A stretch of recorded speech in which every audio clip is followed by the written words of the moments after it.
guys, we back with another one, and we got to talk about what Steven Jackson said about ESPN and everything that's going on with the layoffs and how him, Gilbert Arenas, everybody in the podcast world seen this coming. Because you remember, they have that NBA Today show now, but when they had that show with Rachel Nichols, they used to have a show with Michelle Beadle, host the NBA Countdown with like Paul Pierce and them, but also, the show that Rachel Nichols had with Steven Jackson, Matt Barnes, and all them. What was the name of that show before? The Jump. It was NBA The Jump. When they had that show, they were making those shows hot, and it was something you was looking forward to tuning into.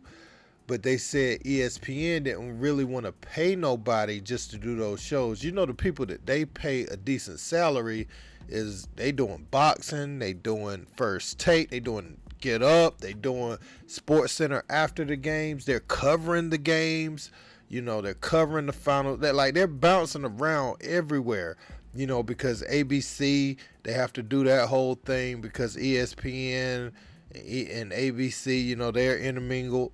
So, man, it just got to be too much. But they say they seen this coming because people like them wasn't down to do all that work, and they wasn't going to just take, pennies off a dollar just to, just to keep the show hot for the network to get all that overhead and not share it. Let's check out what Steven Jackson had to say.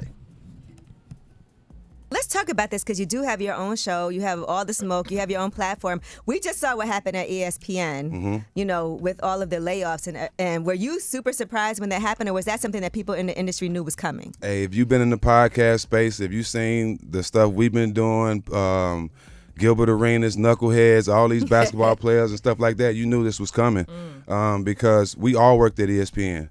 Me and Matt, when Rachel Nichols first started the show, The Jump, with me and Tracy McGrady, that show went through the roof, and they didn't want to pay us. So as they wasn't paying the players and the people that was making the shows hot, everybody started declining the deals. So they started giving jobs to people who just wanted to be on TV. Well, now everybody's in the podcast space. This show is more entertaining than anything on ESPN.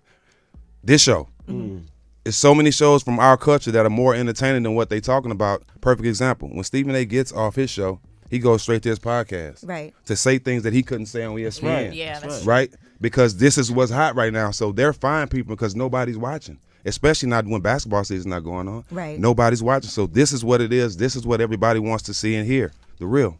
Say one thing about me and Matt. One thing about me and Matt, the reason why we succeed, we don't hate on nobody. Right. It's enough space for all of us to get this money. And I'm happy my brother's in this space.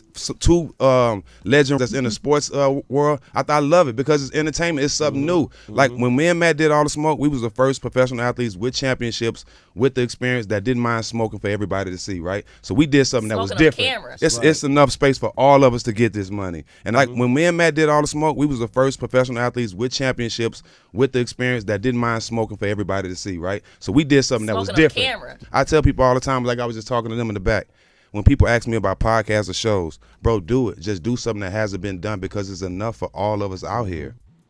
And I agree with Steven Jackson, man. You look at what they're able to do on Showtime and the way they're able to carry themselves on that network. And it looks like the creative control they have over there.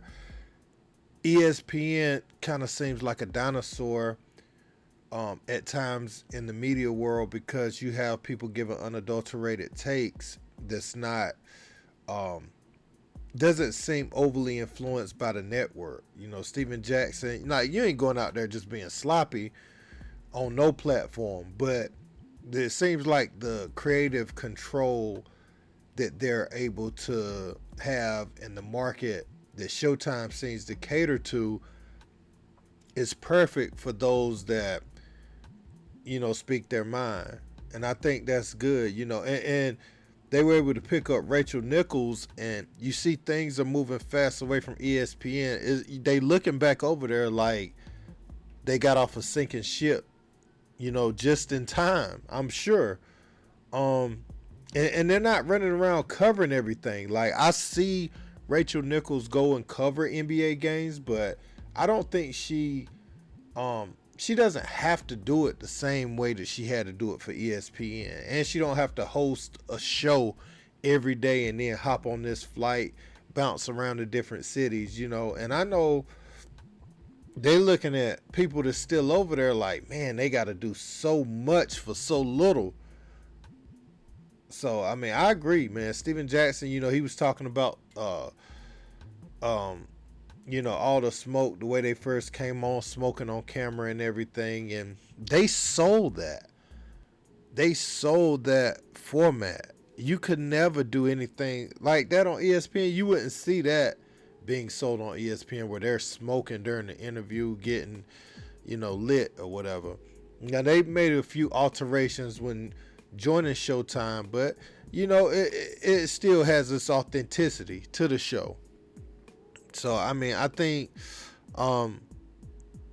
you know, them, as far as them seeing it coming, obviously, if you're not paying your employees and they see what others are doing in different places, you know, and seem to be happy, making good money, comparable money, even more money at times, and they're doing less jobs, you're going to have a problem somewhere down the road. And you see, they got to let people go. And they ain't just letting anybody go. Jeff Van Gundy, one of their best commentators. Jalen Rose, he was a versatile commentator who I seen, like, Jalen Rose wasn't the best at speaking at first, but now he can speak about boxing, he can speak about basketball, football. Jalen will be a hot commodity. I would be shocked if Showtime didn't reach out to him. You know, the same way they brought in KG, Paul Pierce. You see, Showtime is taking these talents and they know what to do with these people. But I could see Jalen on FanDuel or something too, but Jalen has more of a hip-hop type audience.